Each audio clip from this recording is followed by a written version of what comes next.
Dielectrics. हाँ जी, इसमें देखिए a dielectric is a substance which does not allow the flow of charges through it but permits them to exert electrostatic forces on one another through it. A dielectric is a substance which does not allow the flow of charges through it. और dielectric जो है अपने अंदर से तो charges को flow होने नहीं देता, लेकिन क्या करेगा, but permits them to exert electrostatic force on one another through it. मतलब वो क्या करता है, डाइलेक्ट्रिक बेसिकली पहली चीज़ तो ये समझ लीजिए कि डाइलेक्ट्रिक होता है क्या, डाइलेक्ट्रिक होता है एक इंसुलेटर, ठीक है। वो अपने अंदर से चार्जेस को फ्लो नहीं होने देगा, लेकिन क्या करेगा कि जितने भी चार्जेस हैं ना, जैसे पॉजिटिव पॉजिटिव बहुत सारे पॉजिटिव चार्जेस हैं, तो पॉजिटिव और पॉजिटिव चार्जेस के बीच में क्या होगा, रिपल्सिव फोर्स होगा। तो डाइलेक्ट्रिक के आ जाने से वो रिपल्सिव फोर्स कम या ज़्यादा हो सकता है, it depends on the property of the dielectric कि डाइलेक्ट्रिक किस मटीरियल का है, ठीक है। तो वो रिपल्सिव फोर्स जो है वो या तो ज़्यादा हो सकता है कि वो ज़्यादा तेज़ी से रिपल कर सके, या हो सकता है वो कम हो सकता है, ठीक है। तो डाइलेक्ट्रिक क्या करता है, डाइलेक्ट्रिक उन चार्जेस के बीच का जो फोर्स है उसको चेंज कर देता है, लेकिन अपने अंदर से चार्ज को फ्लो नहीं होने देता। ये प्रॉपर्टी होती है डाइलेक्ट्रिक की। और dielectric is essentially an insulator which can be polarised through small localised displacements of its charges. Dielectric जो है वो ज़रूरी है कि डाइलेक्ट्रिक एक इंसुलेटर ही होगा। अच्छा, डाइलेक्ट्रिक को पोलराइज करा जा सकता है। पोलराइज का मतलब क्या है कि उसमें एक जगह, जैसे मान लीजिए कोई भी डाइलेक्ट्रिक है, मान लो ये एक डाइलेक्ट्रिक है, रबर का पीस है, प्लास्टिक का पीस है, कोई भी डाइलेक्ट्रिक है, तो इलेक्ट्रिक फील्ड के अंदर उसको रख कर ऐसा करा जा सकता है कि हम उसको थोड़ा सा पोलराइज कर दें, नेगेटिव चार्जेस सारे एक तरफ आ जाएं और पॉजिटिव चार्जेस जितने भी हैं वो सारे एक तरफ आ जाएं। तो फिर क्या होगा, उसके अंदर पॉजिटिव से नेगेटिव की तरफ इलेक्ट्रिक फील्ड होता है, तो उस डाइलेक्ट्रिक के अंदर एक इलेक्ट्रिक फील्ड डेवलप हो सकता है। और डाइलेक्ट्रिक को पोलराइज करा जा सकता है, उस पर डिपेंड करता है कि कितने ज़्यादा स्ट्रॉन्ग इलेक्ट्रिक फील्ड में हमने उसको रखा है। मतलब इंसुलेटर को कंडक्शन के लिए भी यूज़ करा जा सकता है, ठीक है। चलिए जी, अब इसके एग्जाम्पल क्या हैं डाइलेक्ट्रिक के, glass, wax, water, air, would etcetera, ठीक। अब जब हम वाटर की बात कर रहे हैं तो ये जो वाटर है ये प्योरेस्ट फॉर्म ऑफ वाटर की हम बात कर रहे हैं, मतलब डिस्टिल्ड वाटर की बात कर रहे हैं, ठीक है। नहीं तो हम जानते हैं कि अगर सॉल्ट वाटर है, उसके अंदर काफ़ी सारा सॉल्ट अलग अलग तरीके का मिला हुआ है, तो वो तो गुड कंडक्टर होता है इलेक्ट्रिसिटी का, तो उसको डाइलेक्ट्रिक की कैटेगरी में नहीं डाल सकते। वाटर मतलब H2O, H2O में हाइड्रोजन और ऑक्सीजन के अलावा कुछ ना हो। सोडियम, पोटेशियम, कॉपर जो ज़रूरी आयंस होते हैं ना बॉडी के लिए, जो हम पानी पीते हैं, ठीक है, तो वो वाला पानी नहीं होना चाहिए, डिस्टिल्ड वाटर होना चाहिए जो बैटरी के अंदर डाला जाता है, ठीक है। अच्छा, difference in the behaviour of a conductor and a dielectric in the presence of an electric field. अब हमारा जो नेक्स्ट टॉपिक है पेज नंबर 37 पर, इसमें क्या है कि हमको कंडक्टर के और डाइलेक्ट्रिक के बिहेवियर में डिफरेंस देखना है in the presence of N external electric field. अगर किसी कंडक्टर को एक्सटर्नल इलेक्ट्रिक फील्ड में रख दिया जाए तो वो कैसे बिहेव करेगा, अगर किसी डाइलेक्ट्रिक को रख दिया जाए तो वो कैसे बिहेव करेगा, ये देखना है। देखिएगा, in a conductor the external field E naught moves the free charge carriers, conductor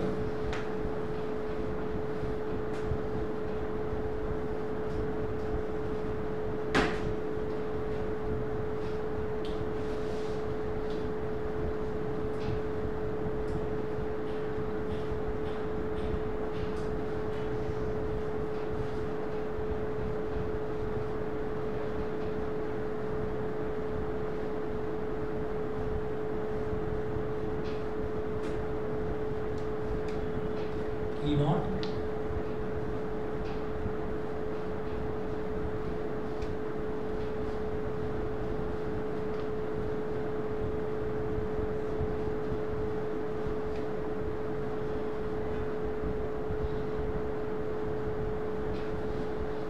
ये चीज़ जो है ये हम देख चुके हैं, इसमें पहले वाले जो शुरुआत वाले टॉपिक्स हैं उसमें भी हम देख चुके हैं। उसमें ये है कि ई नॉट का मतलब क्या है, आउटर इलेक्ट्रिक फील्ड, आउटर है, एक्सटर्नल है, या EXT भी लिख सकते थे उसको। तो ये आउटर इलेक्ट्रिक फील्ड है। आउटर इलेक्ट्रिक फील्ड का मतलब क्या होगा, आउटर इलेक्ट्रिक फील्ड की ना डायरेक्शन यहाँ पर मेंशन करी है हमने कि लेफ्ट से राइट की तरफ जा रही है। लेफ्ट से राइट की तरफ जाने का मतलब क्या है कि इधर लेफ्ट में सारे के सारे पॉजिटिव चार्जेस इकट्ठे हैं, है ना, और राइट में सारे के सारे नेगेटिव चार्जेस इकट्ठे हैं। तो मैं इसकी किसकी बात कर रहा हूँ, ये कंडक्टर है। तो कंडक्टर को कंडक्टर बोला ही इस वजह से जाता है कि उसके अंदर फ्री चार्जेस होते हैं। अब वो जो फ्री चार्जेस हैं, जितने भी पॉजिटिव चार्जेस हैं वो कहाँ अट्रैक्ट होंगे, नेगेटिव की तरफ। तो उसको इधर इतने सारे नेगेटिव चार्जेस दिखाई दे रहे हैं, तो वो सारे के सारे यहाँ तक यहाँ जाना चाहेंगे। लेकिन अगेन बाउंड्री है ना कंडक्टर की, तो वो बाउंड्री को तोड़कर बाहर नहीं निकल सकते, तो सारे के सारे इस कोने में इकट्ठे हो गए। ठीक है, कि बस कैसे भी करके ये बाउंड्री हट जाए तो हम सारे अपने अपने नेगेटिव काउंटर पार्ट्स के पास चले जाएंगे। सेम काम नेगेटिव वाले करते हैं कि वो भी इस वाली बाउंड्री पर इकट्ठे हो गए, क्योंकि यहाँ सारा का सारा पॉजिटिव चार्ज इकट्ठा है। तो इस वजह से हम ये कहेंगे कि ना तो ये पॉजिटिव चार्ज बाहर निकल पाएंगे, ना ये नेगेटिव चार्ज बाहर निकल पाएंगे, लेकिन कोनों पर इकट्ठे हो जाएंगे। जब ये कोनों पर इकट्ठे हो गए तो उसका मतलब क्या है कि इधर एक पूरा का पूरा ऐसा हो जाएगा जैसे ये पॉजिटिव रीजन है, इधर पूरा का पूरा नेगेटिव रीजन। तो एक इंड्यूस्ड इलेक्ट्रिक फील्ड जो अंदर डेवलप हो गया है, उसका डायरेक्शन कहाँ होगा, राइट से लेफ्ट की तरफ। ठीक है, और एक्सटर्नल इलेक्ट्रिक फील्ड का तो डायरेक्शन है लेफ्ट से राइट की तरफ, वो हमको देखते हैं। तो ये बिहेवियर हम पहले देख चुके हैं। अब डाइलेक्ट्रिक की बात करेंगे। इन अ डाइलेक्ट्रिक, अच्छा यहाँ पर वही लाइन जो हमने पहले भी पोटेंशियल वाले में भी पढ़ी थी, this process continues until the two fields cancel out each other and the net electric field in the conductor becomes zero. Conductor के अंदर नेट इलेक्ट्रिक फील्ड जीरो हो जाता है। ठीक है, अब नेट इलेक्ट्रिक फील्ड जीरो होता है, तो इसी वजह से हमने ये कह दिया था कि पोटेंशियल रिमेन्स कांस्टेंट, क्योंकि E is equal to minus d v by d r होता है। वो हम पहले देख चुके हैं। अब आगे चलते हैं, डाइलेक्ट्रिक की बात करते हैं। In a dielectric, the external field E naught induces dipole moment by stretching or reorienting the molecules of the dielectric. तो dielectric में क्या होता है कि dielectric, the external field E naught induces dipole moment by stretching or reorienting the molecules of the dielectric. अच्छा, the induced dipole moment sets up an electric field E induced which opposes E naught but does not exactly cancel this field, it only reduces it. क्योंकि वो dielectric है, तो dielectric में उतने free charges available नहीं होंगे जितने कि कंडक्टर में होते हैं। ठीक है, तो वो कैंसिल आउट नहीं कर पाएगा। तो कैसे होगा आप ये देखिएगा। डाइलेक्ट्रिक की बात करेंगे तो जैसा ही कंडक्टर बनाया ऐसा ही डाइलेक्ट्रिक बना लेंगे।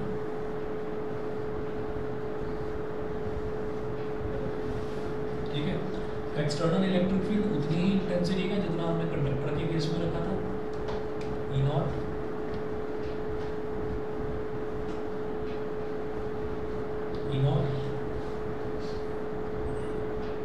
Minus minus minus plus plus plus ये।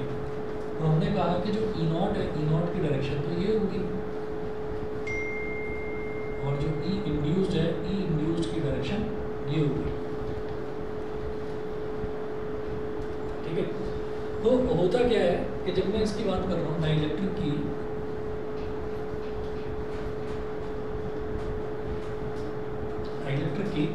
तो डाइलेक्ट्रिक में क्या होता है, डाइलेक्ट्रिक में जो है क्योंकि चार्जेस इसके अंदर कम होते हैं, तो चार्जेस क्योंकि कम होते हैं तो आप ये देखिए यहाँ पर जैसे मैंने 1 2 3 4 5 5 नेगेटिव चार्जेस दिखा दिए थे, तो यहाँ 3 ही दिखाएंगे, यहाँ पर 3 पॉजिटिव चार्जेस। तो बस वही है कि इसके अंदर फ्री चार्जेस कम होते हैं, तो वो जितने भी हैं बहुत कम है, वो बहुत कम चार्जेस यहाँ इकट्ठे हो गए पॉजिटिव, वो बहुत कम चार्जेस यहाँ इकट्ठे हो गए। तो यहाँ पर क्या होता है कि जो इंड्यूस्ड इलेक्ट्रिक फील्ड होता है ना, जो अंदर डेवलप होता है, वो उतना ज़्यादा नहीं बन पाता जितना कंडक्टर के केस में होता है। कंडक्टर के केस में जो इंड्यूस्ड इलेक्ट्रिक फील्ड है वो एक्सटर्नल इलेक्ट्रिक फील्ड के ही इक्वल बन जाता है, तो दोनों एक दूसरे को कैंसिल आउट कर देते हैं। तो यहाँ पर क्या होता है कि जो नेट इलेक्ट्रिक फील्ड है वो कैसे निकलेगा, नेट इलेक्ट्रिक फील्ड यानी कि E नेट वो कैसे निकलेगा, E नॉट में से E इंड्यूस्ड को सब्ट्रैक्ट कर देंगे। तो इसका मतलब जो इलेक्ट्रिक फील्ड नेट बना उसने क्या करा, E नॉट में से E इंड्यूस्ड जो कि बहुत छोटा सा बना है ना, बहुत छोटा सा इलेक्ट्रिक फील्ड डेवलप हुआ है डाइलेक्ट्रिक के अंदर, तो वो क्या करेगा, वो E नॉट को बस थोड़ा सा रिड्यूस कर देगा, वो उसको कैंसिल आउट नहीं करेगा। ठीक है, तो ये डिफरेंस है। डिफरेंस में आपको क्या करना होगा, ये 2 डायग्राम बनाकर दिखाने होंगे, बस ये 2 डायग्राम बनाकर दिखाने होंगे, साथ में थोड़ा सा आप एक्सप्लेन कर दें कि वहाँ पर जो इंड्यूस्ड इलेक्ट्रिक फील्ड है और एक्सटर्नल इलेक्ट्रिक फील्ड है वो एक दूसरे को कैंसिल आउट करते हैं, that's why electric field inside a conductor is zero. और डाइलेक्ट्रिक के केस में क्योंकि फ्री चार्जेस बहुत कम अवेलेबल होते हैं, तो इस वजह से जो इंड्यूस्ड इलेक्ट्रिक फील्ड है वो E नॉट को थोड़ा सा रिड्यूस करता है, बस उसके आगे और कुछ नहीं कर पाता। क्लियर है सर? ठीक है, हाँ जी बोलिए सर, डाइलेक्ट्रिक के केस में जो डाइपोल बन रहा है, हाँ, ये इंस्टेंटेनियस बन रहा है, थोड़ा टाइम लगेगा? थोड़ा टाइम लगेगा, इसमें भी थोड़ा टाइम लगेगा, क्योंकि इंस्टेंटेनियसली तो बन ही नहीं पाएगा, क्योंकि फ्री चार्जेस है ही नहीं इसमें अवेलेबल, जो हैं टूट के बनेंगे, वो भी टूट टूट कर बनेंगे और बड़ी मुश्किल से बनेंगे। ऐसा भी हो सकता है कि ई इंड्यूस इसमें कुछ बन ही ना पाए, इट डिपेंड्स ये कौन सा डाइलेक्ट्रिक है। फॉर एग्जांपल मैं रबर की बात करूँ तो रबर में कितना भी बड़ा इलेक्ट्रिक फील्ड लगा दो, रबर जो है रबर कभी भी कंडक्ट नहीं करेगी, ठीक है। बड़े बड़े जो ट्रांसफार्मर्स होते हैं, बड़े बड़े ट्रांसफार्मर्स में भी जो उनका जो स्टैंड बनाया जाता है ना, जिस पर उसको ट्रांसफार्मर को इंस्टॉल करते हैं, रखते हैं, तो वो जो स्टैंड है वो रबर का बनाया जाता है। तो रबर जो है लेटेक्स का बनता है, उसमें कहीं से कहीं तक चार्जेस होते ही नहीं है। अब चार्जेस ही नहीं है तो फिर वो टूटेगा कैसे, क्या होगा, ठीक है। तो रबर के केस में पॉसिबल नहीं है, ठीक। अच्छा, उसके बाद अगला टॉपिक है हमारा polar and non polar dielectrics. Electric field पास नहीं, इलेक्ट्रिक फील्ड पास नहीं हो पाएगा। रीज़न क्या है? रीज़न यही है ना कि भाई रबर जो है, रबर तो ज़बरदस्त इंसुलेशन का काम करता है, ठीक है। वही काम सेम थर्मोकॉल करेगा। भाई हम ये चीज़ें बताते हैं कि जो चीज़ पूरी तरीके से इंसुलेशन कर दे। आप ये देखेंगे कि जब एसी इंस्टॉल होता है ना घर पे, तो एसी के जो पाइप्स निकलते हैं उनमें कहीं पर भी कोई लीकेज करंट ना चला जाए। एक लीकेज करंट भी होता है, ऑल्टरनेटिंग करंट में आप पढ़ेंगे। तो उसकी जो इंसुलेशन होती है ना, तो एक जब आप जाएंगे, अगर मान लीजिए कभी घर में एसी में कुछ पैकिंग होनी है एसी की, तो जो उसके पाइप्स निकलते हैं तो आपसे वो ये बोलता है कि भैया टेप मिलेगी, इंसुलेशन टेप मिलेगी। आप कहोगे नहीं मेरे पास सैलो टेप रखी, हो कहेगा नहीं सैलो टेप से काम नहीं बनेगा, ठीक है। सैलो टेप से काम नहीं बनेगा, इंसुलेशन टेप ही चाहिए मेरे को। तो वो जो इंसुलेशन टेप होती है, इंसुलेशन टेप बनी ही उस मटीरियल के अंदर होती है जो इलेक्ट्रिक फील्ड को पास ही ना होने दे अपने अंदर से, चार्जेस को पास ना होने, ठीक है। तो इसलिए डाइलेक्ट्रिक की टाइप पर डिपेंड करता है कि वो पोलराइज हो पाएगा या नहीं हो पाएगा। पोलराइज का मतलब क्या है? पोलराइज का मतलब यही है, जो ये हो गया ना, दिस इज कॉल्ड पोलराइजेशन। कि इधर पॉजिटिव पोल्स इकट्ठे हो गए, इधर नेगेटिव पोल्स इकट्ठे हो गए, दिस इज कॉल्ड पोलराइजेशन, ठीक है। अच्छा, उसके बाद देखिएगा, अब नेक्स्ट देखेंगे हम polar and non polar dielectrics, ये क्या होता है, ठीक। ये असल में क्या है कि ये टॉपिक जो है ना, polar and non polar dielectrics, ये टॉपिक आपसे एग्जैक्टली नहीं पूछा जाएगा, लेकिन ज़रूरी है। ये एग्जैक्टली नहीं पूछा जाएगा, तो ये हमारी नॉलेज के लिए ज़रूरी है। ये फिजिक्स में आज तक नहीं पूछा गया कि पोलर और नॉन पोलर में डिफरेंस बताओ, लेकिन समझना ज़रूरी है इसको। देखिएगा,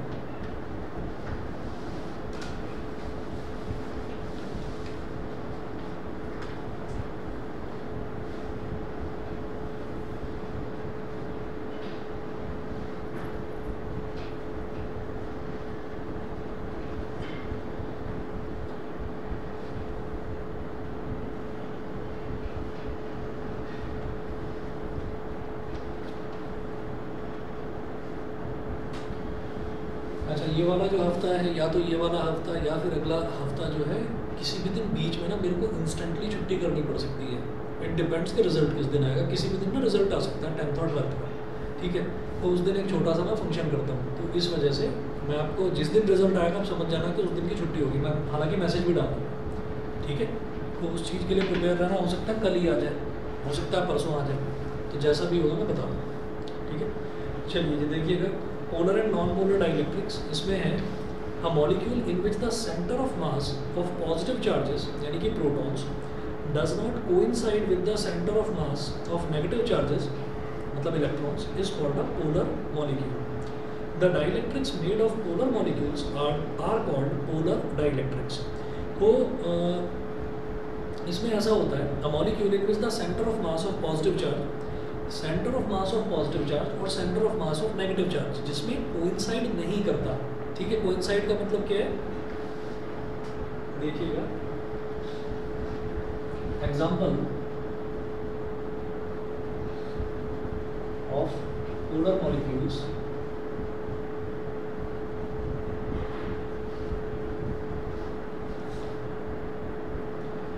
एग्जांपल ऑफ पोलर मॉलिक्यूल, इसमें देखिएगा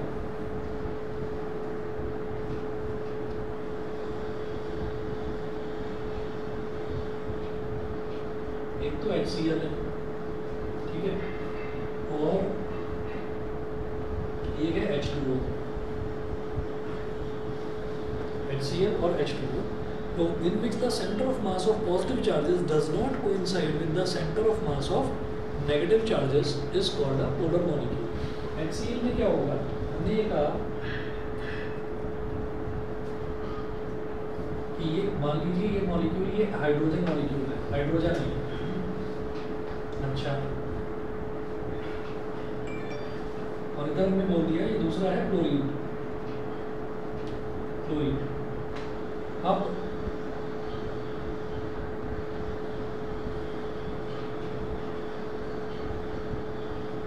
ये पॉजिटिव और ये नेगेटिव, अगर मैं HCl की बात करूं तो इसका सेंटर ऑफ मास और इसका सेंटर ऑफ मास, ये दोनों क्या करेंगे, ये दोनों के दोनों जो हैं ये कोइंसाइड, कोइंसाइड का मतलब समझ रहे हैं? कोइंसाइड का मतलब क्या होता है बताइए? कोइंसिडेंट, जो उसको पूरी तरीके से ओवरलैप कर रहा हो, ठीक है। तो आप ये देखिएगा कि यहाँ पर जो है, जब मैं इसकी और इसकी बात करूँगा तो इन दोनों में हमेशा एक गैप रहेगा इस तरीके से, सेंटर ऑफ मास में, इसके सेंटर ऑफ मास में, इसके सेंटर ऑफ मास में। तो इसका सेंटर ऑफ मास इसके सेंटर ऑफ मास पर ओवरलैप नहीं कर पाएगा, कोइंसिडेंट नहीं हो पाएगा। तो इस वजह से हम ये बोलते हैं कि ये पोलर मॉलिक्यूल है, मतलब there is always a gap between positive and negative charge, ठीक, इसको पोलर बोलते हैं। ओवरलैप तो उसके अंदर घुस गया, क्या चीज? ओवरलैप में तो उसके अंदर घुस गया, वो बिल्कुल उसके ऊपर जो है ओवरलैप कर जाता है। कोइंसिडेंट का मतलब यही तो होता है, जैसे आप ये देखिएगा, कोइंसिडेंट के वैसे दो मीनिंग निकलते हैं। जैसे हम ये बोलते हैं कि एक लाइन ये जा रही है और एक लाइन ये जा रही है, तो ये दोनों लाइंस क्या होगी? पैरेलल लाइंस होगी। अच्छा, ये लाइन पर पूरी तरीके से इसके ऊपर ओवरलैप कर जाए, एक लाइन हो गई और दूसरी लाइन हो गई, तो हम ये बोलेंगे कि इन्हीं पैरेलल लाइंस को कोइंसिडेंट लाइंस भी बोलते हैं। एक दूसरा मीनिंग भी निकलता है, वो वेक्टर की टर्म्स में होता है कोइंसिडेंट का। उसका मतलब ये है कि पहला वेक्टर भी यहाँ से स्टार्ट हो रहा है और दूसरा वेक्टर भी यहाँ से स्टार्ट हो रहा है, तो हम ये बोलेंगे कि ये दोनों के दोनों कोइंसिडेंट, या आपने सुना होगा को इनिशियल वेक्टर्स, ये भी बोल देते हैं, ठीक है। तो मुझे वेक्टर वाला मीनिंग नहीं देखना है यहाँ पर, मुझे वही वाला सीधा मीनिंग देखना है कि क्या वो ओवरलैप कर रहा है उसके ऊपर या नहीं कर रहा है। सर कुछ इस तरीके से, हाँ, कुछ इस तरीके से, मतलब वो ऐसा होता है कि जैसे मान लीजिए हमने ये कहा ना कि एक मॉलिक्यूल ऐसे है और दूसरा मॉलिक्यूल ऐसे है, तो जब सेंटर ऑफ मास दोनों के दोनों जब टच कर रहे होते हैं ना, मतलब ये मैं जो सर्कल बनाकर दिखा रहा हूँ, एक्चुअली वो स्फीयर होते हैं। तो स्फीयर्स के जब सेंटर ऑफ मास बिल्कुल एक सेम स्ट्रेट लाइन में होते हैं, जब सेम स्ट्रेट लाइन में होते हैं, तब उसको मैं जो है नॉन पोलर बोल सकता हूँ। जैसे एक्लिप्स वगैरह। हाँ, यहाँ पर क्या है, यहाँ पर ये हमारा पोलर में है सर, बट कोई भी दो पॉइंट्स तो एक लाइन में होंगे, कोई भी दो पॉइंट्स तो एक लाइन में होंगे ही होंगे, लेकिन हम ये कहेंगे कि वो आपस में इस तरीके से टच भी कर रहे हैं, ठीक है। इनमें हमेशा गैप होता है पोलर में, आप समझ रहे हैं? पोलर का मतलब क्या है? पोलर, हाँ, डाइपोल से बिल्कुल वहाँ गैप जरूर होना चाहिए, ठीक। अच्छा, उसके बाद देखिएगा, तो सर वो जो दूसरा आपने एग्जांपल दिया वो नॉन पोलर हो जाएगा, वो नीचे। मैं अभी बता रहा हूँ, रुकिए जरा। अच्छा, अब जरा सुनिए, इसको तो हटा दूँगा, वो नॉन पोलर हो जाएगा दूसरा वाला। मैं भी आ रहा हूँ, नॉन पोलर को देखेंगे ना, वो समझ में आएगा। उसके बाद देखिए, जैसे मैं बोलता हूँ H2O की बात हम करते हैं, अब H2O का एग्जांपल लेते हैं। तो H2O में H2O का स्ट्रक्चर ऐसा होता है, ये तो HCl हुआ। अब बात करते हैं H2O की। तो हाइड्रोजन इधर,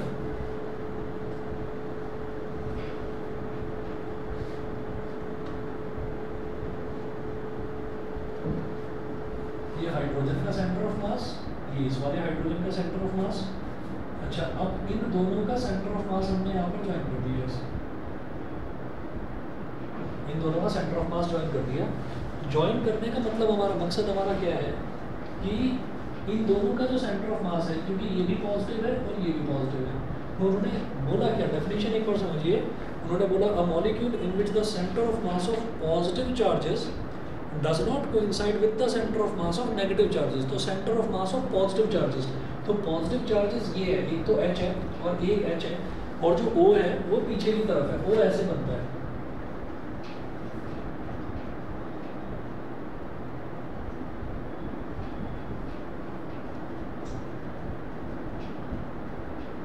ठीक है, ये O है, तो O क्या है? O नेगेटिव है, तो O जो है, O का सेंटर ऑफ मास यहाँ पर होगा पीछे की तरफ, यहाँ पीछे की तरफ। तो अब आप ये देखिएगा कि ये पॉजिटिव और पॉजिटिव है, तो इन दोनों का, इस हाइड्रोजन का सेंटर ऑफ मास यहाँ पर, इस हाइड्रोजन का सेंटर ऑफ मास यहाँ पर, तो टोटल पॉजिटिव चार्ज का सेंटर ऑफ मास यहाँ पर, इन दोनों के मिड पॉइंट पर, यहाँ पर हो गया। ठीक है, अब ऑक्सीजन पीछे है, ऑक्सीजन पीछे है तो ऑक्सीजन से और यहाँ तक एक गैप तो रहा ना पॉजिटिव और नेगेटिव के बीच में, तो हम बोल देंगे ये भी हमारा पोलर है। समझ गया? ठीक,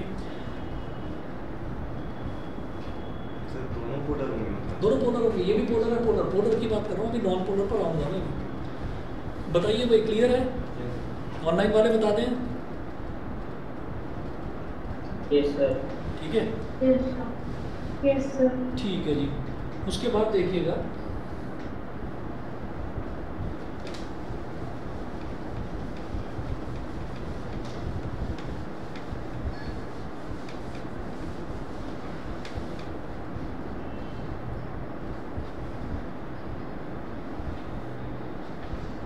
अब देखिएगा, अब मैं बात करता हूँ इसी में, ये जो दोनों मॉलिक्यूल्स हैं, इसके बाद नेक्स्ट पॉइंट देखिए, अ molecule in which the centre of mass of positive charges coincides with the center of mass of negative charges. Center of mass of positive charges coincides with the center of mass of negative charges is called a non-polar molecule. The dielectrics made of non-polar molecules are called non-polar dielectrics. Example क्या हो गया इसका? इसका example हो गया आपका hydrogen molecule, nitrogen molecule, oxygen molecule और CO2। Nitrogen, hydrogen और CO2। मैं अभी इसकी बात करता हूँ। अब जरा यहाँ पर देखिएगा, जब हम किसी भी मॉलिक्यूल की बात करते हैं, सिर्फ हम हाइड्रोजन मॉलिक्यूल की बात कर रहे हैं, H2 की बात कर रहे हैं, तो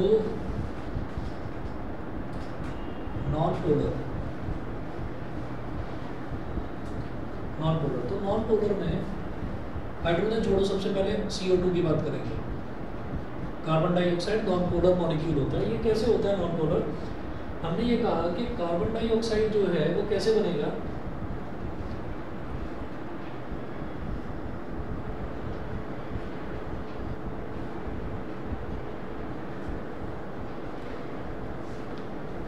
इधर कार्बन है, कार्बन का सेंटर ऑफ मास हमने यहाँ पर ले लिया, ठीक है, कार्बन का। उसके बाद ऑक्सीजन यहाँ पर,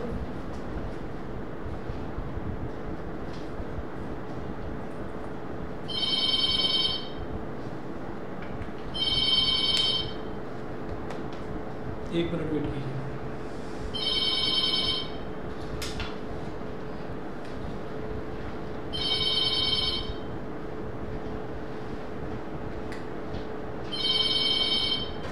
हेलो,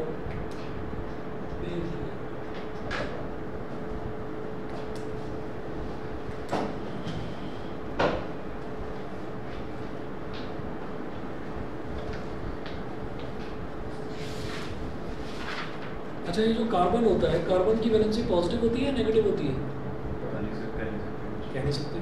सेम चीज़ हाइड्रोजन के साथ में, ना पॉजिटिव होती ना नेगेटिव होती, कुछ कह नहीं सकते। हाइड्रोजन जब चाहे तब पॉजिटिव की तरह बिहेव करता है, जब चाहे तब नेगेटिव की तरह बिहेव करता है। हाइड्रोजन की तो अजीब ही करैक्टर है। लेकिन जब मैं कार्बन की बात करता हूँ, तो कार्बन जो है, कार्बन का ऐसा है कि कार्बन के आउटर मोस्ट शेल में 4 इलेक्ट्रॉन है, ठीक है। तो हम ये जानते हैं कि वो शेयरिंग करता है, हम ये जानते हैं कोवलेंट बॉन्ड बनाता है, शेयरिंग करता है। अब ऑक्सीजन के बारे में तो हमें मालूम है ना, ऑक्सीजन तो नेगेटिव ही करेगा क्योंकि इलेक्ट्रॉन एक्सेप्टर है, ठीक है। तो वो जो कार्बन है वो 4 इलेक्ट्रॉन दे भी सकता है, वो 4 इलेक्ट्रॉन ले भी सकता है। और हम जब CO2 की बात करते हैं, तो CO2 में हम क्रॉस ओवर वैलेंसीज की इस तरह से बात करेंगे कि कार्बन की वैलेंसी 4 होती है, ऑक्सीजन की वैलेंसी 2- होती है। तो मुझे मालूम है कि कार्बन जो है वो कार्बन कोई कैटायन नहीं बनाता, वो कार्बन कोई कैटायन नहीं बनाता, लेकिन बिहेव कैटायन की तरह करता है जब उसका मॉलिक्यूल बनता है। तो कैसे कि इसकी वैलेंसी इसके पास चली जाती है और इसकी वैलेंसी इसके पास, क्रॉस ओवर वैलेंसीज, ये ऐसे बन जाता है C2O4, तो 2 1 2 2 2 4, तो इस तरह से CO2 बन जाता है। तो अब आप ये देखिएगा कि ऑक्सीजन तो हमारा नेगेटिव चार्ज हो गया, ये वाला जो ऑक्सीजन है, ऑक्सीजन का सेंटर ऑफ मास इधर, ये नेगेटिव चार्ज हो गया, ठीक है। और ये कार्बन जो है ये पॉजिटिव की तरह बिहेव करेगा, है नहीं कैटायन, लेकिन पॉजिटिव की तरह बिहेव करेगा। तो ये तीनों इस तरीके से इनका स्ट्रक्चर बनता है सीधा बैक टू बैक। तो आप ये देखिए, ये जो ऑक्सीजन है और ये जो ऑक्सीजन है, इन दोनों का ये नेगेटिव चार्जेस है, तो नेगेटिव चार्जेस का सेंटर ऑफ मास कहाँ पर आ रहा है, मिड पॉइंट पर, और जो पॉजिटिव चार्ज है उसका भी सेंटर ऑफ मास यहाँ पर है, तो कोइंसाइड कर गया एग्जैक्टली, ओवरलैप कर गया, तो हम ये कहेंगे सो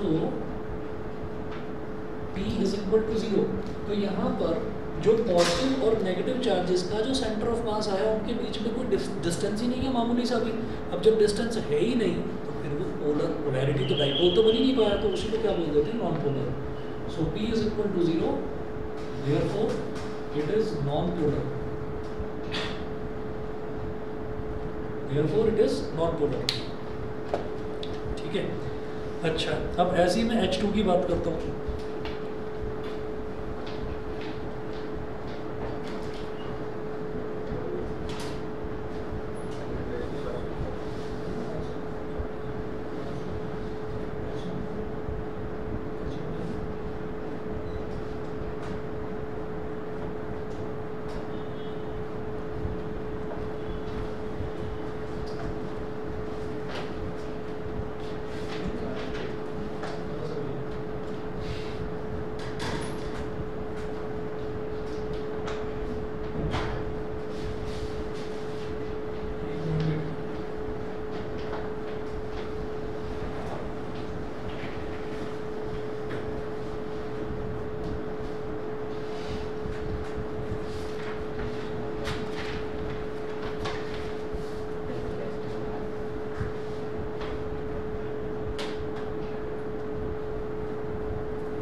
तो एक तो ये हो गया कि जहाँ पर सेंटर ऑफ मास जो है वो कोइंसाइड कर रहे हैं, मतलब ओवरलैप कर रहे हैं, ठीक है।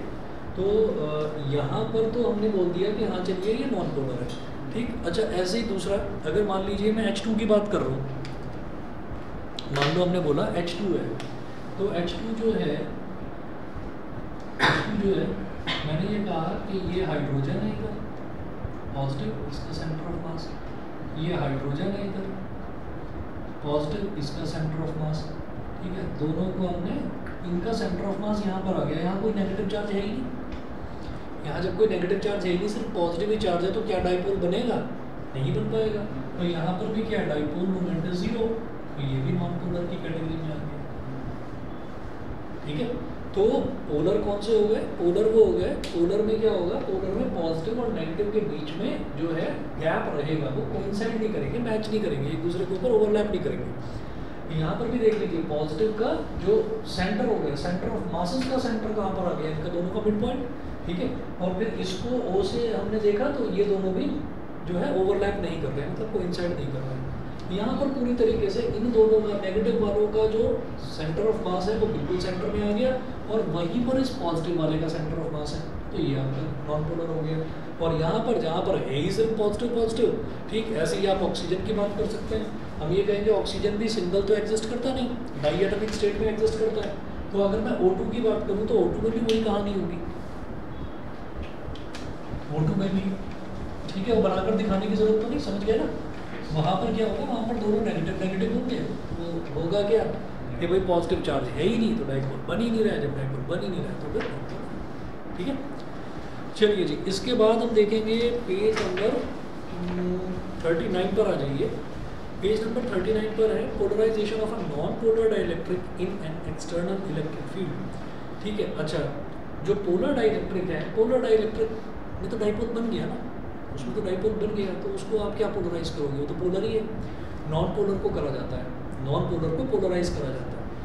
तो polarisation of a non polar dielectric in an external electric field, in the presence of an external electric field E naught, the centers of positive charges are displaced in the direction of external field, while the centers of negative charges are displaced in the opposite direction, ठीक है। तो जब हम non polar की बात कर रहे हैं तो नॉन पोलर में हमने ऐसा लिया कि जिसमें centre of mass of positive भी है और नेगेटिव भी है, जैसे ये वाला था, इसमें तो नेगेटिव था ही नहीं ना, ठीक है। तो इसमें मैं क्या कह रहा हूँ, मैंने ये वाला नॉन पोलर ले लिया जिसमें पॉजिटिव और नेगेटिव दोनों है। तो क्या होता है कि नॉन पोलर डाइलेक्ट्रिक में हमने क्या करा कि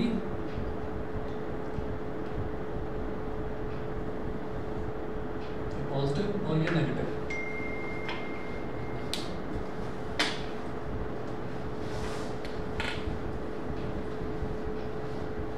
ऐसे ही एक और दिखाओ, पॉजिटिव नेगेटिव, पॉजिटिव नेगेटिव,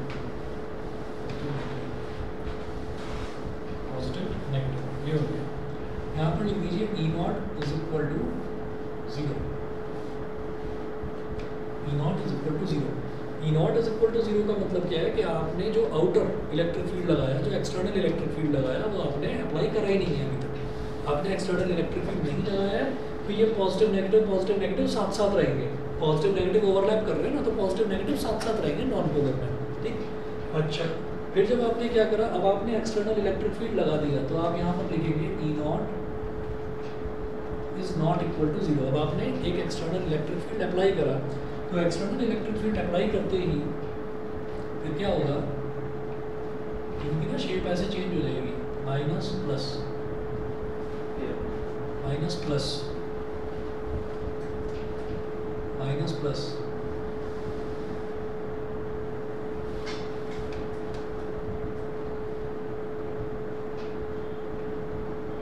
ठीक है। और इससे आपको एक चीज समझ में आ गई होगी कि ये ऐसी शेप क्यों ले रहा है, ये प्लस माइनस क्यों नहीं हो रहा है। इसका मतलब क्या है, जो एक्सटर्नल इलेक्ट्रिक फील्ड है उसकी डायरेक्शन ये है, E नॉट की डायरेक्शन ये है। E नॉट की डायरेक्शन ये होने का मतलब क्या है कि भाई सारा का सारा पॉजिटिव इधर इकट्ठा हो रखा है एक्सटर्नल इलेक्ट्रिक फील्ड का, और सारा नेगेटिव इधर इकट्ठा हो रखा है, ठीक है। तो वही चीज़ है कि ये इस तरह से अलाइन हो जाएंगे कि पॉजिटिव इधर नेगेटिव की तरफ अट्रैक्ट होंगे और नेगेटिव इधर पॉजिटिव की तरफ अट्रैक्ट होंगे, समझ गए, ठीक है। अच्छा जी, तो अब in the presence of an external electric field, the centers of positive charges are displaced in the direction of external electric field, while the centers of negative charges are displaced in the opposite direction. तो जितने भी negative charges हैं वो सारे opposite direction में फैलना शुरू हो जाते हैं, और पॉजिटिव वाले इधर इलेक्ट्रिक फील्ड की डायरेक्शन में जाना शुरू हो जाते हैं। वो क्यों जाना शुरू हो जाते हैं वो आपको समझ में आई गया, ये सारा नेगेटिव चार्ज इधर कंसंट्रेटेड है एक्सटर्नल फील्ड का, और पॉजिटिव चार्ज इधर कंसंट्रेटेड है। उसके बाद देखिएगा, the molecules of a polar dielectric have permanent dipole moments. तो molecules of a polar dielectric में मुझे पता है डाइपोल मोमेंट होता है, नॉन पोलर में क्या है, डाइपोल मोमेंट 0 है, ठीक है। तो the molecules of a polar dielectric have permanent dipole moments in the absence of any external electric field. The dipole moments of different molecules are randomly arranged due to thermal agitation in the material, ठीक है। तो उनमें क्या होता है कि उनमें आपने कोई एक्सटर्नल इलेक्ट्रिक फील्ड नहीं भी लगाया, उसके बावजूद भी उनके अंदर डाइपोल मूवमेंट होता है, तो थर्मल एजिटेशन की वजह से उनका कुछ ना कुछ डायरेक्शन रहेगा पोलर वाले का, ठीक है। नॉन पोलर की बात करते हैं, सुनिए, जैसे नॉन पोलर की हमने बात करी तो नॉन पोलर का कोई डायरेक्शन नहीं था, क्योंकि नॉन पोलर तो इसका पॉजिटिव और नेगेटिव चार्ज दोनों के दोनों कोइंसाइड कर रहे थे, मतलब स्टेबल होकर बैठा हुआ था चुपचाप, ठीक है, इसको कहीं जाने की कोई आफत नहीं थी। ठीक, अब आपने क्या करा, अब आपने इसको भी लालच दे दिया, आपने इसको एक्सटर्नल इलेक्ट्रिक फील्ड में रख दिया, तो पॉजिटिव नेगेटिव की तरफ भागेगा, नेगेटिव पॉजिटिव की तरफ भागेगा। ठीक है, तो ये जब बाहर से एक्सटर्नल इलेक्ट्रिक फील्ड अप्लाई करा गया तब इसने पट्टी मारनी शुरू करी, पहले ये चुपचाप बैठा हुआ था। ठीक है, अब आ जाते हैं पोलर पर। तो पोलर में क्या है, the molecules of a polar dielectric have permanent dipole moments, उनमें पहले से ही परमानेंट डाइपोल मोमेंट है ना। अब क्या है, in the absence of any external electric field the dipole moments of different molecules are randomly arranged due to thermal agitation in the material. तो अगर हमने कोई भी एक्सटर्नल इलेक्ट्रिक फील्ड नहीं लगाया है तब भी उसके अंदर डाइपोल मोमेंट तो है, पोलर वाले के अंदर डाइपोल मोमेंट तो है, मतलब ये वाला केस जो है डाइपोल मोमेंट है, तो वो जो है वो रैंडमली अरेंज रहेंगे। क्यों? क्योंकि थर्मल एजिटेशन, थर्मल एजिटेशन का मतलब ये है कि आसपास का जो भी टेम्परेचर है उस टेम्परेचर की वजह से उनमें थोड़ा बहुत अरेंजमेंट उनका इधर उधर हो रखा होगा, वो स्टेबल नहीं होंगे, क्योंकि उनके अंदर डाइपोल मोमेंट है। तो डाइपोल मोमेंट उनको कहीं ना कुछ खुराफात करने देगा, ये स्टेबल है, चुपचाप बैठेगा, या पॉजिटिव और नेगेटिव दोनों मिलेंगे इस वजह से। अब बात करते हैं, when an external field is applied, the dipole moments of different molecules tend to align with the field। अब क्या हुआ, अब पोलर में भी आपने लगा दिया डाइपोल एक्सटर्नल इलेक्ट्रिक फील्ड, तो अब क्या है कि वो दे टेंड टू अलाइन कि हाँ ठीक है, हम भी थोड़ा सा झुकाव हो जाता है हमारा, जबकि वो तो आपस में कह रहे थे कि हमारे पास डाइपोल मोमेंट है, हमको जरूरत नहीं है एक्सटर्नल इलेक्ट्रिक फील्ड की, लेकिन फिर भी एज अ रिजल्ट, हाँ नहीं बता रहा हूँ, डॉट नहीं लगेगा। As a result there is a net dipole moment in the direction of the field, तो उसकी वजह से थोड़ा बहुत dipole moment in the direction of the field हो जाएगा। देखिए कैसे, जब ये तो स्टेबल बैठे हुए थे चुपचाप, अब मैं पोलर की बात करता हूँ, ये तो नॉन पोलर का केस है, ये नॉन पोलर का केस है, लेकिन बात करेंगे पोलर की। तो पोलर के केस में क्या होगा, जब हमने एक्सटर्नल इलेक्ट्रिक फील्ड अप्लाई करा ही नहीं, तो तब क्या होगा, तब भी इनमें डाइपोल मोमेंट है, तो इसलिए ये ऐसे जैसे ये पोलराइज होकर ऐसे फैले हुए थे ना, ये पहले से फैले हुए हैं, पॉजिटिव नेगेटिव, कोई ऐसे होगा पॉजिटिव नेगेटिव, कोई ऐसे होगा पॉजिटिव नेगेटिव, नेगेटिव पॉजिटिव, तो ये इस तरीके से होंगे। ठीक है, अब हमने एक्सटर्नल इलेक्ट्रिक फील्ड लगा दिया, E naught is not equal to 0, अब वो इक्वल टू 0 नहीं है, अब E नॉट की कुछ वैल्यू है। ठीक है, तो अब क्या होगा, minus plus minus plus minus plus minus plus minus plus minus plus और माइनस प्लस, ये हो गया ई नॉट। तो अब इसमें आप ये देखिएगा कि यहाँ पर जो है इसका अलाइनमेंट थोड़ा सा दे टेंड टू अलाइन, क्योंकि इनके अंदर अपना खुद का ही डाइपोल मूवमेंट है, पहले वो उससे निपट लें। अब आपने एक एक्सटर्नल फील्ड और लगा दिया, तो उस एक्सटर्नल फील्ड की वजह से वो एक्सटर्नल फील्ड इनको पुश कर रहा है कि नहीं भाई मेरे हिसाब से चलो आप। अगर ये एक्सटर्नल फील्ड और ज़्यादा हो जाए या बहुत ज़्यादा हो जाए तो फिर ये चुपचाप सीधे हो जाएंगे। इनको तो आराम से मोल्ड किया जा सकता था, नॉन पोलर को क्यों करा जा सकता था, क्योंकि भाई इनमें डाइपोल मूवमेंट खुद का कुछ था ही नहीं, तो जैसे इनको बाहर से एक्सटर्नल इलेक्ट्रिक फील्ड मिला तो ये चुपचाप अलाइन हो गए, लेकिन इनके अंदर खुद ही डाइपोल मूवमेंट था, तो इस वजह से ये they tend to align, exactly align नहीं कर पाते, उतना परफेक्टली अलाइन नहीं कर पाते जितना नॉन पोलर होता है। दोनों का अलाइनमेंट क्लियर है? ठीक है, क्लियर। अच्छा, उसके बाद देखिए, hence both polar and non polar dielectrics develop a net dipole moment in the presence of an external electric field. This fact is called polarization of dielectric. ठीक है, ये वाला जो हमने टॉपिक करा है पोलराइजेशन ऑफ डाइलेक्ट्रिक, देखिए theoretically topic है, पोलर डाइलेक्ट्रिक का भी और नॉन पोलर डाइलेक्ट्रिक का भी। जो डायरेक्ट क्वेश्चन है कि कौन सा पोलर मॉलिक्यूल होता है, कौन सा नॉन पोलर मॉलिक्यूल होता है, वो आपसे नहीं पूछा जाएगा, वो बताना ज़रूरी था आपको, ताकि आपको ये समझ में आ जाए कि इसमें पी की वैल्यू कुछ होगी, इसमें डाइपोल मूवमेंट कुछ होगा और इसमें डाइपोल मूवमेंट 0 होगा, क्योंकि पॉजिटिव नेगेटिव को इंसाइड करते हैं। उसके बाद जो ये वाला है पोलराइजेशन वाला जो टॉपिक है, ये पूछा जाता है, ये थ्योरेटिकल टॉपिक है, ये डायरेक्टली पूछा जाता है। क्वेश्चन बनेगा तो ज़्यादा से ज़्यादा 2 या 3 नंबर का बनेगा, उससे ज़्यादा का नहीं बनेगा। अब आप देखिएगा द पोलराइजेशन, उसके बाद पोलराइजेशन की डेफिनेशन क्या है?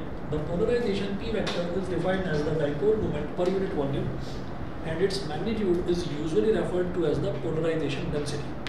ठीक है, तो पोलराइजेशन जो है it is defined as the dipole moment per unit volume. Capital P vector बोल देते हैं, वेक्टर क्यों बोल रहे हैं? क्योंकि डायरेक्शन है इसकी। क्या डायरेक्शन है? In the direction of electric field.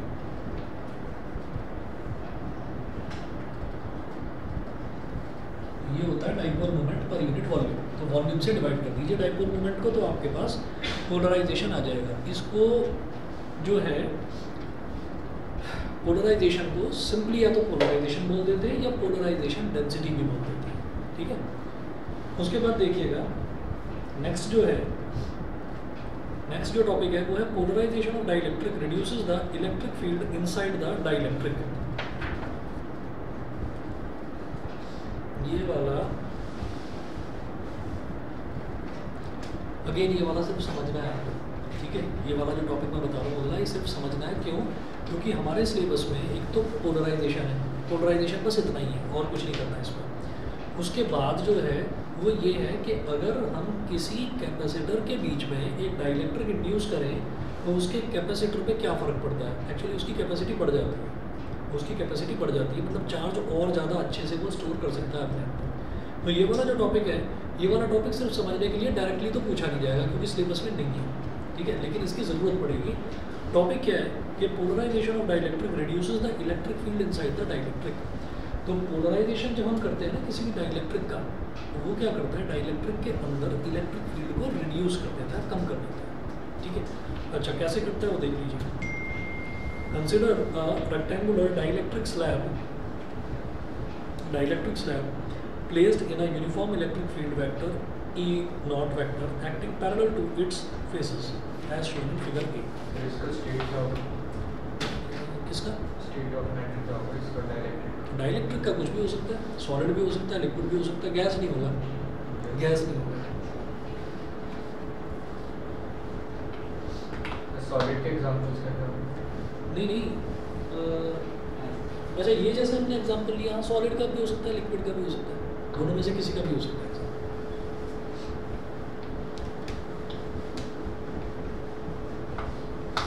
हम बस गैस को डाइलेक्ट्रिक बोलते नहीं है या फिर कैरेक्टरिस्टिक्स भी डाइलेक्ट्रिक एक्चुअली है क्या कि गैस जो है ना, गैस की प्रॉपर्टीज होती तो है डाइलेक्ट्रिक वाली, गैस की प्रॉपर्टीज डाइलेक्ट्रिक वाली होती हैं। गैस अगर एटमॉस्फेयर में है, अब अगर हम ये बोल रहे हैं कि जैसे यहाँ पर H2 है, H2 मॉलिक्यूल है, हाइड्रोजन तो गैस ही होती है ना, हाइड्रोजन तो गैस ही होती है।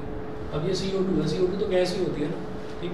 लेकिन CO2 को सॉलिडिफाई भी करा जा सकता है। सॉलिड कार्बन डाइऑक्साइड सुना होगा, solid carbon dioxide soda ash fire extinguisher में यूज़ होता है, ठीक है। तो ये वो वाली चीज़ है, ये वो वाली चीज़ है, मतलब हम गैस वाला लेंगे नहीं। एक्चुअली ये उसी चीज़ की शुरुआत है कि आप एटमॉस्फेयर में या गैस में, गैस का मतलब क्या हो गया, जहाँ पर आप फ्रीली मूव कर सकें, ठीक है। तो आप गैस में क्या चार्जेस इंड्यूस कर सकते हैं, तो गैस में चार्जेस इंड्यूस करे जा सकते हैं, उसी को कोरोना डिस्चार्ज बोलते हैं। हटा दिया है सिलेबस में, इसलिए मैं उसमें जा नहीं रहा, छोड़ो उसको, करने की ज़रूरत नहीं है। तो मैंने अभी जो ये आपको पेज नंबर 35 तक मैं आपको पहले भेज चुका था, और मैंने आज आपको भेजे टोटल पेज नंबर 55 तक, मतलब टोटल 55 पेजेस हैं इस चैप्टर में। 35 के आगे वाले जो पेजेस हैं उनमें कुछ टॉपिक्स जो है ना वो मैं क्रॉस लगवा दूंगा, उसमें परसों दूंगा आपको प्रिंट आउट, तो क्रॉस लगवा दूंगा, वो आपको बिल्कुल नहीं करना है, छोड़ ही देने, ठीक है ना। तो गैस वाला छोड़ दो, उसमें दिमाग मत लगाओ। अच्छा, अब उसके बाद देखिए पोलराइजेशन ऑफ डाइलेक्ट्रिक जो है, polarisation of dielectric page number 41 पर दे रखा है। हमने ये देखा था कि जब जो शुरुआत में हमने देखा कि एक कंडक्टर है हमारे पास,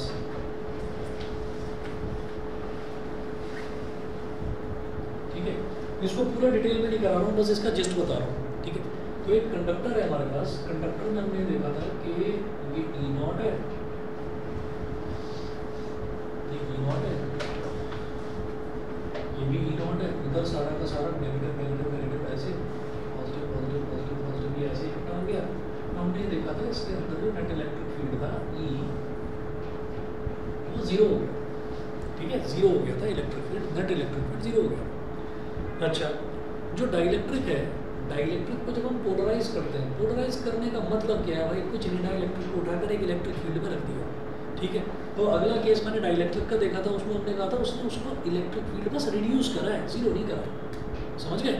उसका जो इलेक्ट्रिक फील्ड है, जिस इलेक्ट्रिक फील्ड में बाहर वो रखा हुआ है, वो इलेक्ट्रिक फील्ड थोड़ा सा कम हो गया बस, और कुछ नहीं हुआ।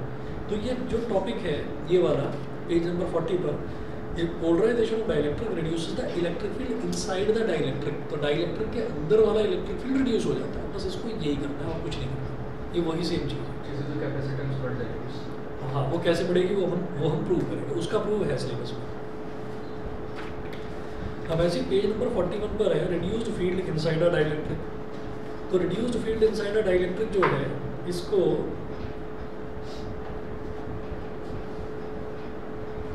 इसमें बस एक चीज नोट करनी है आपको, ऐसा होता है, हमने ये कहा कि इधर पॉजिटिव चार्जेस है,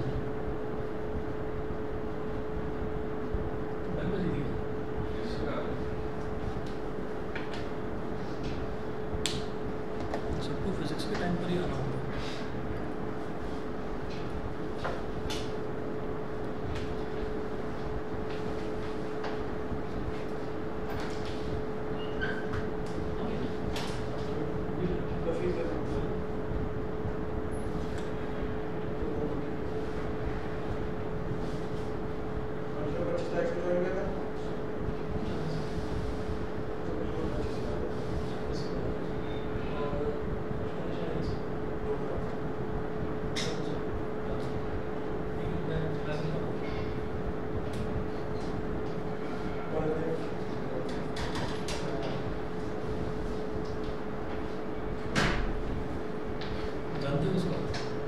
पर ये तो हटेला है थोड़ा सा, हटेला मतलब थोड़ा अलग है ये, ठीक है, नॉर्मल है, मतलब सिर्फ मेंटल स्टेट या फिर अरे वैसे ही बोल रहा है, ये उल्टी सीधी बातें करता है ये। हाँ सर, उल्टी सीधी बात है।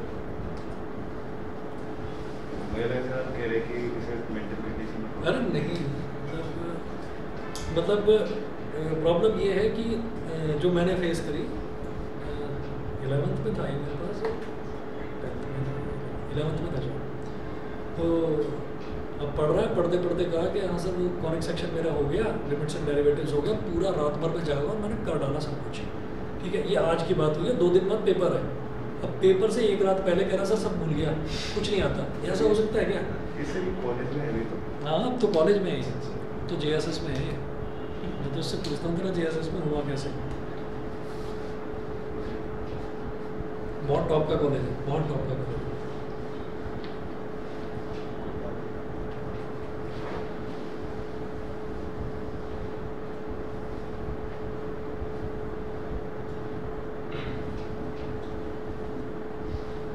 दोस्त बता रहे थे क्रिकेट खेल रहा था और क्रिकेट खेलते हुए ही आउट हो गया, तो कह रहा कि मैं तो आउट हुई ही नहीं, स्टंप पकड़ गया इसका, बाद में बात करेंगे। तो कहते हैं कि आउट हो गया, क्यों कि नहीं, मैं उस टाइम कुछ और सोच रहा था, मैं आउट नहीं मानूंगा सर। टूर्नामेंट स्टार्ट होने वाला है, कह रहे हैं LBW का मत रखो।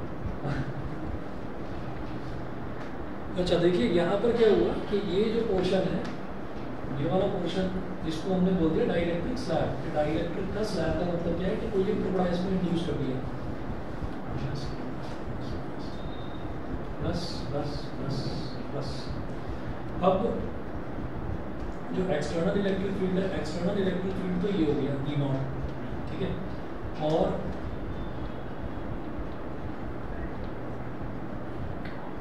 ये इलेक्ट्रिक फील्ड है जो पोलराइज्ड इलेक्ट्रिक फील्ड है, अंदर पोलराइजेशन की वजह से, और ये है E। तो अब आप ये देखिएगा कि ये जो E है ना, जो नेट इलेक्ट्रिक फील्ड है, ये नेट इलेक्ट्रिक फील्ड कैसे आया, E0 वैसे EP को सब्ट्रैक्ट कर दिया तो E आ गया, तो ये जो है ये थोड़ा सा रिड्यूस हो गया, बस ये दिखाने के लिए ये थोड़ा सा रिड्यूस हो गया। तो यहाँ पर एक टर्म आती है कि the ratio of original field E0, the ratio of original field E0 and the reduced field E0 minus EP in the dielectric is called dielectric constant, ठीक है। मतलब ये K जो है ना, ये K थोड़ा सा, जैसे एक तो नॉर्मली आप ऐसे बनाते हैं कि ऐसे बनाया जाता है, लेस देन का साइन बनाकर और ऐसे थोड़ा शार्प होता है वैसे ऐसे, इसको बोल देते हैं dielectric constant of relative permittivity, जो पहले चैप्टर में भी पढ़ा था। डाइलेक्ट्रिक कांस्टेंट और रिलेटिव परमिटिविटी एप्सिलॉन आर। ठीक है, ये क्या होगा, ratio of original electric field यानी कि external electric field E not upon E not vector minus E vector. E not में से आपको EP को सब्ट्रैक्ट कर देना, बेसिकली E की बात होती है कि E नॉट अपॉन E। ठीक है, तो इसको आप E नॉट अपॉन E बोल सकते हैं। ये हो गया। इसके बाद जो है इलेक्ट्रिक ससेप्टिबिलिटी नहीं करना है, और आपका जो है डाइलेक्ट्रिक स्ट्रेंथ के साई वगैरह कुछ नहीं करना है। फिर इसके बाद जो आगे के 3-4 पेज हैं पूरी तरीके से काट देंगे, पेज नंबर 45 पर आएंगे। बस capacitance of a parallel plate capacitor with dielectric slab. बस ये एक टॉपिक आपका बचा हुआ है। एक कंडक्टिंग स्लैब वाला भी करना है, ठीक है। डाइलेक्ट्रिक स्लैब लिखा हुआ है लेकिन कंडक्टिंग स्लैब उसी का पार्ट है, तो वो भी करेंगे। बस ये 2 टॉपिक्स हैं। बस आज इतना ही कर लेते हैं, 2 टॉपिक्स निपटा दूंगा अगली क्लास में।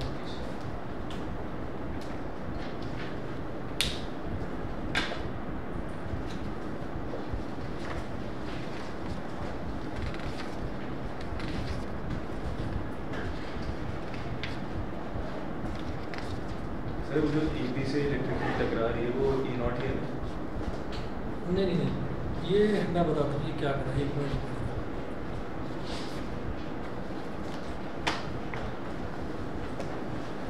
ये जो है ना ये टकरा नहीं रही है। ये मतलब ऐसा है कि हमने ये कहा कि EP जो है ना, जैसे ये हमने बड़ी वैल्यू दिखाई, E नॉट को हमने बड़ी वैल्यू दिखाई, मतलब बड़ा एरो दिखा दिया, और ये EP जो है ये छोटी वैल्यू है। तो इस बड़े में से और ये छोटा सब्ट्रैक्ट हो गया बेसिकली। तो जितने भी इलेक्ट्रिक फील्ड है वो सारे ऐड ही होते हैं, पर ये सब्ट्रैक्ट क्यों हो रहा है, क्योंकि इसकी डायरेक्शन इधर है।